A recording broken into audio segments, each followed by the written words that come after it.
અમને આ દાખલામાં ખબર જ નથી પડતી. ઓછા ઓછા વત્તા કેમ થાય? હા સર.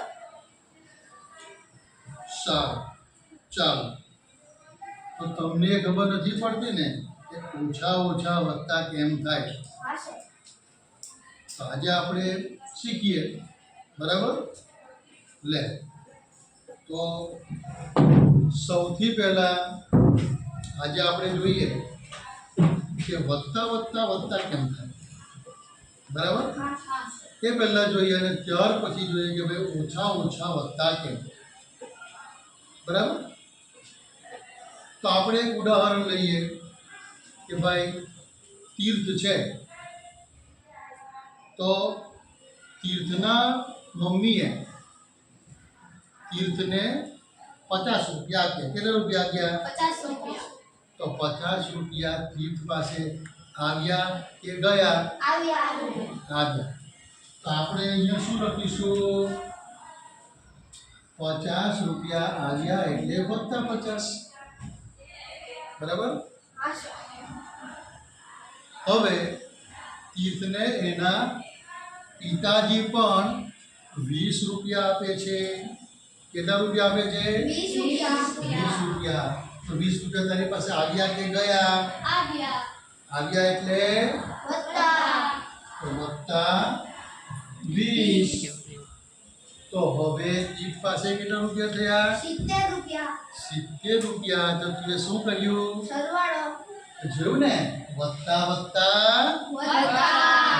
થાય એટલે 70 રૂપિયા. અને મોટી રકમ 50 છે, એનું ચિહ્ન વત્તાનું લાગે, બરાબર? એની પાસે 50 રૂપિયા છે એટલે જવાબમાં પણ છે એટલે વત્તા.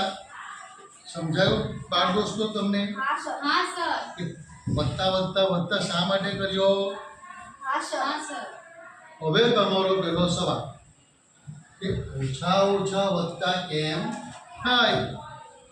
હવે આપણે કેવળનું ઉદાહરણ લઈએ. ઓછા ઓછા વત્તા કેમ, બરાબર? તો કેવલના પેલા 10 પાસેથી છે ને 20 રૂપિયા લેવાના બાકી છે. ભાઈ કેદાડ આપવાનો? કાલે સર. કાલે આપવાનો. ચાલ કઈ આપી જજે. તો કેવલના 20 રૂપિયા બાકી છે, એટલે બાકી હોય તો વત્તા કહેવાય કે ઓછા કહેવાય? ઓછા. તો ઓછા 20 રૂપિયા, બરાબર ને? હવે કેવલના આની પાસેથી 30 રૂપિયા લેવાના બાકી છે ભાઈ. ક્યારે આપવાનો? કાલે આપવાના. ચલો, લેવાના બાકી છે એટલે ઓછા. ઓછા 30 લેવાના બાકી છે ને ભાઈ. તો હવે કેવલ એ બંને મિત્રો પાસે કુલ કેટલા લેવાના થયા? 50. તો શું કર્યું એણે? સરવાળો. સરવાળો કર્યો, બરાબર? 50 ના 50 એ 50 રૂપિયા લેવાના બાકી છે ભાઈ, એટલે એ પણ ઓછા. તો જો મોટી રકમનું ચિહ્ન આવ્યું ને હા સર. જવાબને, તો હવે તમે સમજ્યા મિત્રો? ઓછા ઓછા વત્તા. કેમ થાય? યસ સમજ સર. પડી ને? Yes sir. Very good. હજી એક મુદ્દો લઈએ આપણે, આગળ જઈએ જરાક હા સર. કે વત્તા ઓછા ઓછા કેમ થાય? શું છે? હા સર. ચાલો એ પણ જોઈએ આપણે. હવે આપણા તીર્થભાઈ છે એને ક્રિકેટ બહુ ગમે. હા સર, મને ક્રિકેટ બહુ ગમે છે. સર, મને પણ. હા. તું 4 મારે યસ સર. બે બાર. તો ક્રિકેટનો બોલ કેટલાનો આવે ભાઈ? 20 રૂપિયા. 20 રૂપિયા. સારું. તો આપણે એવું નક્કી કરીએ કે તીર્થ પાસે ગજવામાં 50 રૂપિયા છે. કેટલા રૂપિયા છે એના ગજવામાં? 50. 50 રૂપિયા એના ગજવામાં છે, એની જ પાસે છે. તો વત્તા કે ઓછા? વત્તા. વત્તા. તો વત્તા 50 એના ગજવામાં છે ને? ઓકે. હવે દુકાનમાં ગયો, દ્વિજની દુકાનમાં ગયો અને બોલ લઈ આવ્યો. કેટલા રૂપિયાનો આવ્યો? 20 રૂપિયા. 20 રૂપિયા ગજવામાંથી શું કર્યા? આપ્યા. એની પાસેથી ગયા કે આવ્યા? ગયા. ગયા એટલે ઓછા કે વત્તા? ઓછા.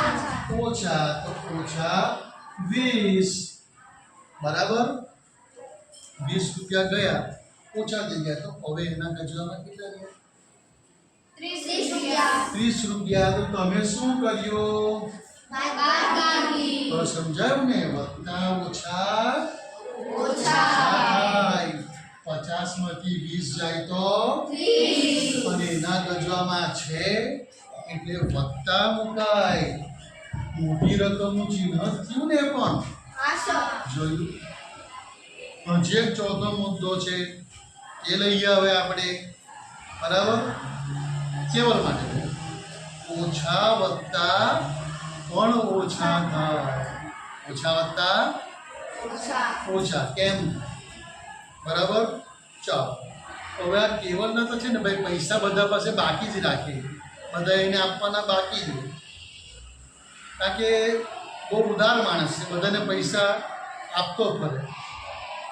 તો એના માટે જરા ધીમેથી તાળી પાડી દો સરસ સરસ સરસ ભાઈ મદદ કરતું રહેજે હવે એણે એક વખત ધરને પૈસા આપેલા 100 રૂપિયા આપેલા બરાબર હવે આપેલા તે એની પાસે પાછા આવ્યા નથી આવ્યા એટલે વધતા કેવો છે ઓછા તો 100 રૂપિયા ધરાએ હજી આપ્યા નથી બેન કેદાડ આપતા બધા કાલે આપવાના પણ હવે એ મને એમ કે સર કાલે તો આપા પણ મારી પાસે ખાલી 70 રૂપિયાની વ્યવસ્થા છે 70 જ કાલે આપશે કેટલા આપશે 70 તો એ 70 આપશે એટલે આના ગજવામાં આવશે કે જશે તો વત્તા કે ઓછા તો વત્તા 70 તો હવે એને 70 મળી જાય તો હજી કેટલા લેવાના બાકી